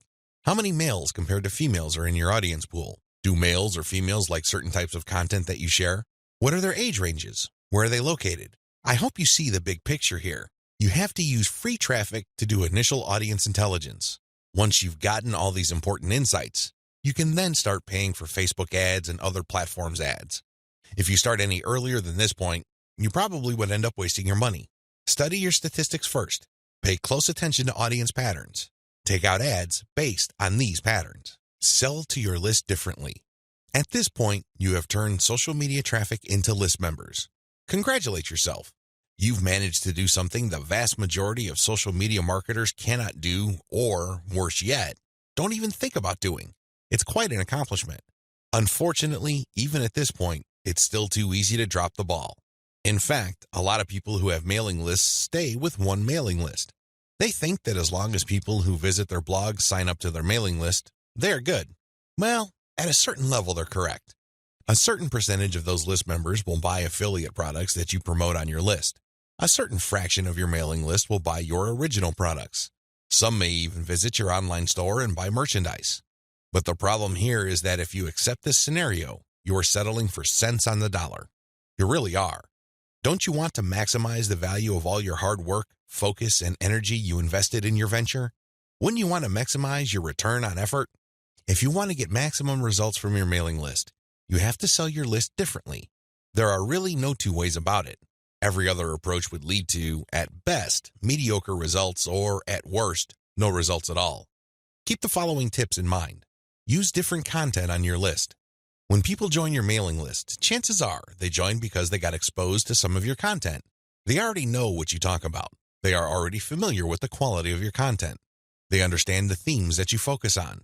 That's why it doesn't make any sense for you to feature the same exact content on your list. Sure, you may make some changes. You might change the title. You might even switch things around. But people aren't dumb. They can see right through that. They can see that you are recycling content and feeding them stuff that they have probably seen before. Do you think this kind of practice builds confidence? Do you believe that doing things this way will build trust? Of course not. You have to use different content. What kind of content will you have to use? Well, first of all, you already know what your most popular pieces of content are. Start with these. No, I'm not talking about republishing them. I'm talking about analyzing them and seeing where the gaps are. Are there any questions that are left unanswered? Are there any questions that were raised by the answers that you gave in those popular pieces of content? These should be enough to get your mind going as to the kind of finely tuned, high-value content that you're going to be sharing on your list. Remember, your updates are the ultimate reward to your list members. Sure, you may have positioned your squeeze page to reward subscribers with a premium, but once they downloaded that premium, they really have no other incentive to keep reading your emails. Do you see how that works? So do yourself a big favor and make sure that the update content you send is the reward. That's how you get people to open your emails and read your materials over and over again. Reward them for being on your list. Don't drop your guard. Don't take it easy. Don't give in to laziness. This is your time to rise and shine. Everything else that happened before this was just a dress rehearsal. This is it. This is where the rubber meets the road, and you better perform. Use premium content. If you really want to hit the ball out of the park with your mailing list, send updates that really highlight how original the content is. Well, how do you do this? Use social proof for case studies. These are testimonials of people that have taken your advice or who have experienced certain things that you talk about. When people read these stories, they can't help but be engaged. They can't help but be absorbed into the narrative. These people sharing their testimonies are real flesh and blood human beings with real problems that your readers can relate to. That's the kind of compelling content that will take your list to a whole other level. Why? Most of your competitors are just recycling their stuff. Sure, they're recycling their best stuff because that material is tried and proven, but they're not really distinguishing themselves. They're not really doing their brand any favors by taking the easy way out. You have to commit to doing things differently. This is how you build loyalty around your content. Remember, when you're running a mailing list, your content is composed of the emails you send out. No more, no less. Upsell, upsell, upsell. I can't say the word upsell enough. If you want your list to make money, you have to upsell. Now, you don't have to be a hero. You don't have to overdo this. You don't have to come off like some sort of super salesman. If you're like most people, you know how annoying pushy salespeople are. You probably will push back. You will probably tune them out and unsubscribe. I can't say I blame you. That's how most normal people respond to pushy salespeople. By upsell, I am just telling you to send content that highlights a problem and a solution. That's all upselling is. You remind people of their range of problems, and you remind them of certain solutions to them. Now, of course, just like with most things in life, there are good solutions and even better ones. Your job is to send email updates that get people excited about finding a solution and laying out common solutions that are good, but are not the best. What you're doing here is you're drawing their attention to the very best solution to their problems. For example, if you run a social media marketing mailing list, you can tell people that creating picture quotes and videos from pictures is a great solution to their original content needs. But an even better solution would be to automate these materials where people just click on images and all of a sudden, a video is created. It saves a tremendous amount of time, effort, energy, and most importantly, the created video would then automatically be uploaded to their social media accounts. That's the kind of distinction between good enough solutions and obviously superior solutions. That's how you upsell people to your list. You're still providing value. You're still answering their questions. You're still addressing their needs. But you're laying out a range of options. They can try to do things on their own or try to do things the way most people handle the problem, or they can try something else. When they look at that something else, that's when you sell your affiliate product, your original product, or your service. Regardless of how you do it, you need to upsell, upsell, upsell. I wish I could tell you that this was easy. I wish I could tell you that this is just a simple matter of laying out some alternatives and then playing up the best solution. The best solution, of course, pays you a commission and you make money off each sale. Unfortunately, it's not that easy and it's not that simple. Here's the reason. When people join your mailing list, they actually have different motivations. Some people are there because they just want to get the freebie, but they're too lazy to unsubscribe. You cannot really get rid of these people. These people don't open your emails. They cannot be bothered with reading your emails. They really don't do you much good. In fact, they can harm you because if there's enough of these list squatters on your list, your mailing list provider will charge you more money at the end of every month. You have to actively filter out your list based on open rates so you can get rid of these individuals. Again, you cannot eliminate them entirely, but you can minimize their numbers. Other people are initially excited about your mailing list, but for some reason they stopped reading your emails.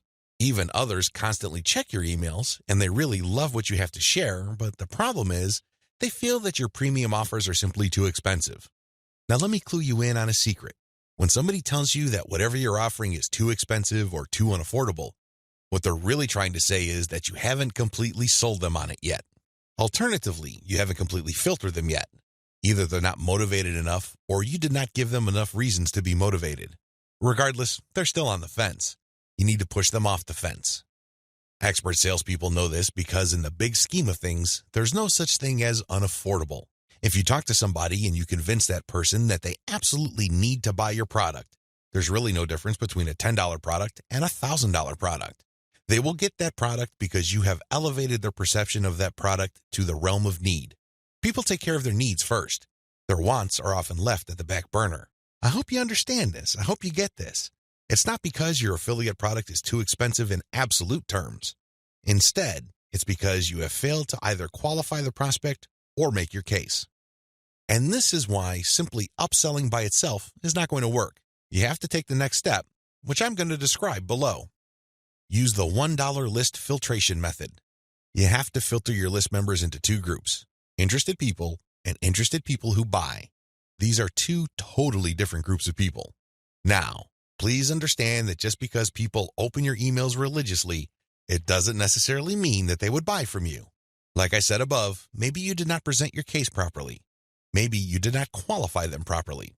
This $1 list filtration technique that I'm going to teach you enables you to filter your list members properly. What you would do is, instead of trying to upsell people to $19.95, $34.95, or $349.50, or any other similarly priced products, everything that you're going to be selling on your general list will be priced $1. No more, no less. By general list, I'm talking about the list all people who sign up to your mailing list get on. This is your default list. I want you to treat this general list as your starting list. This is kind of like the vast, unfiltered, generic mass of people who are interested in your brand. When you upsell people using $1 offers, you enable people to segregate themselves based on their motivations. These are people who are motivated enough to spend $1. In other words, they see the value in your content, and they are willing to put their money where their mouth is. Now here's the secret. There's really very little distance between paying $1 for something and paying $100 for something. This is a lesson I learned firsthand. When I first tried this, I thought the only people that will get on my dollar list are cheapskates. These are misers. In the back of my mind, I thought that they're just not going to buy big-ticket items. Boy, was I proven wrong. If somebody is able to psychologically hurdle the distance between 0 and 1, they can, given enough exposure and enough content, hurdle the difference between $1 and $100. This is not theory, nor is it speculation. I see this all the time with my own two eyes. Your job is to filter your general list. You're basically telling people, when you run these $1 offers, to prove to you whether they are just interested or truly interested. This is a self-segregating mechanism. Use it. People who sign up for your general list are interested in quality content. That's what they're there for. But only a fraction of them would actually be willing to pay money. You make your money off this golden fraction. You use your buyer's list to make real money. Again, you have to sell your list differently. This applies to your two types of mailing lists as well. Your general list, they get quality information that is distinctive like social proof and case studies along with upsell messages. Your buyer's list, on the other hand, gets more in-depth material with higher value upsells. Again, if somebody's willing to go from 0 to $1, you have a tremendous opportunity to get that person to go from $1 to $100, $1,000, or whatever amount you want. Now, keep in mind that the higher the dollar value, the lower the conversion rate, but you get the point. You have to get people to segregate themselves based on their readiness, willingness, and eagerness to buy. And since $1 is essentially friction-free, this list filtration method works like a charm. Reinvest your profits the right way. By this point, the $1 filtration method has enabled you to make a decent chunk of cash every single month from social media traffic. The next step is to create a business. At this point, you might be feeling that you're just engaged in a hobby. It's a well-paid hobby, but still a hobby nonetheless. This too can be a trap. This can hold you back from the great success that you could otherwise achieve with social media. How do you turn the information that I shared with you into a platform for a business that can withstand the test of time? Simple. Reinvest your profits the right way. Move into other niches after you master your system. This training helps you identify your target niche. I've also given you the techniques to do well in that niche using social media traffic. Once you've made quite a bit of money on your niche and this money comes in month after month, you have to think big. You have to look into other niches that are related to your current niche. This thinking is actually pretty straightforward. If you have already mastered your niche to the point that you're making automatic income month after month, then you can apply the same system to other niches that are closely related to the one you're in. This is how you scale up your business. Instead of just one stream of cash, you build many different streams of cash based on the system that you mastered. You know what hashtags to target. You know what kind of content gets eyeballs. You know how to present information on social media. You know how to promote a mailing list. These and many others form part of your system. It really would be a shame to restrict that system to just one niche. Once you've mastered those, find niches related to those and grow into these other fields. Highly successful list marketers don't just operate one list. They operate dozens, and this translates to 6, if not 7-figure incomes year after year. If they can do it, so can you. Buy more targeted traffic after you find out what works. Once you have discovered the type of content marketing strategy on Facebook that works, you can buy targeted traffic. How? Use Facebook's lookalike technology to target people who share the same interest profile as your existing audience. This is what's so awesome about Facebook. This is also what gets them into all sorts of hot water. Believe it or not, accept it or not, Facebook is spying on you the moment you log into the platform. It pays attention to what you like. It pays attention to what you comment on. It pays attention to what your friends like. And it makes all sorts of predictions regarding your behavior and your interests. Accordingly, if you like certain topics, it creates an interest profile. Facebook's lookalike audience technology enables you to find people who haven't visited your Facebook page who share the same interest profile as your current fans. Talk about an amazing technology. Take advantage of this. It enables you to show your brand in front of eyeballs who are more likely to appreciate it. Invest in more original content. You might want to invest in original content. If you're already making a decent profit from your current system, you might want to take things to the next level and add a whole lot more value to the lives of people following your brand on different social media platforms, as well as in your blog or website with original content. Now, this doesn't mean that you have to roll up your sleeves and write everything yourself. You can hire professional writers to do this. Thanks to global outsourcing, you can get high-quality original content from places like Ozkey.org without it costing you an arm and a leg. You can get high-quality content that truly engages your audiences without it killing your profit margin. Invest in more content updates. This advice really flows from the previous point I raised. If you're going to be investing in more original content, automatically you will be investing in more content updates. You will have a lot more original materials to share. These two actions go together. Regardless, you need to step it up in terms of content updates so you can pack a lot more value. Invest in your original products. When you're started out setting up this system I teach you in this training, you probably would be focused on affiliate products. You get an affiliate from an affiliate program, you market that link on your email updates. When somebody clicks on that link and buys something, you get a commission. Pretty straightforward, very simple. Well, if you really want to make a lot of money, you have to turn your back on affiliate marketing. You really do. Instead, you have to sell your own stuff. The reason why you need to do this boils down to control. When you are selling other people's materials, you are at the mercy of their squeeze page, their landing page, and ultimately, the quality of their product. What if their product sucks? What if their sales page converts only a fraction of the people it could otherwise have converted? You lose out. That's the bottom line. If you want to maximize your control over your income, you need to invest in your own original products. Thankfully, outsourcing is always available to you. You can outsource to professional companies like Ozkey.org or other specialized content producers to help you produce high-quality original materials for cents on the dollar. Sell your own video-based membership courses. The main problem with product sales online is, by and large, you're selling the item once. Somebody clicks the buy button, they pay, they get access to the download link, and that's the end of the story. They already have the product. They can enjoy it, they can throw it away, they can do whatever they want with it. but the transaction only took place once. Wouldn't it be awesome if people keep sending you money every month? Wouldn't it be great if you get recurring income? Well, that's exactly what you can enjoy when you sell your own video-based membership courses. For example, if you have a gardening blog, you can set up a video-based course where you teach people the ins and outs of garden cultivation. Every single month, each member's PayPal account or credit card account is billed a certain amount. You don't have to lift a finger. And this goes month after month after month until they cancel. The best part? You shot the videos once, yet you make money off them month after month. How awesome is that? This is called passive income. And the great thing about this is that you don't have to stick with video. It can be any kind of membership. Maybe you can give them access to pictures. Maybe you can give them access to files or even software. It doesn't matter. What they're paying for is the right to download that material month after month. This is the key. Recurring income should be your ultimate goal. This is how you maximize your effort. You're putting in less work while getting more money out of the system. Unfortunately, this is not something that you can master getting out of the gate. It also doesn't happen overnight. You have to pay your dues by doing the other steps above first. Conclusion. Social media marketing confuses a lot of people. It definitely leads to a lot of dead ends if you let its myths get the better of you.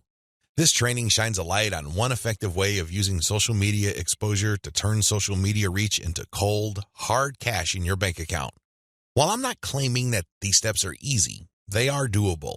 You just need to follow instructions. You need to conduct experiments and focus on what works. The key here is to use this information to fit your particular set of circumstances, to produce practical, actionable steps that you can use to earn a truly passive income.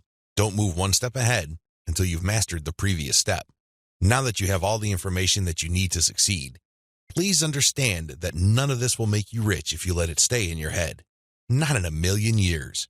You have to take action on them. You have to get that sense of urgency that you need to make this information a reality. The longer it stays in your head, the less likely your finances will change. Give yourself a deadline. Commit to a firm start date. Once that date comes, start. You don't have to be a hero. You don't have to hit a home run the first time you step up to the plate. As long as you're making a small step forward, that is good enough. Why? A small step forward is still a step forward. You have to keep doing it. You have to take step after step. It doesn't matter what side of the bed you woke up on. It doesn't matter what you're feeling. None of that matters. What matters is you stick to the plan. If you're able to commit and focus, you will succeed. I wish you nothing but the greatest success. Thank you for watching this training.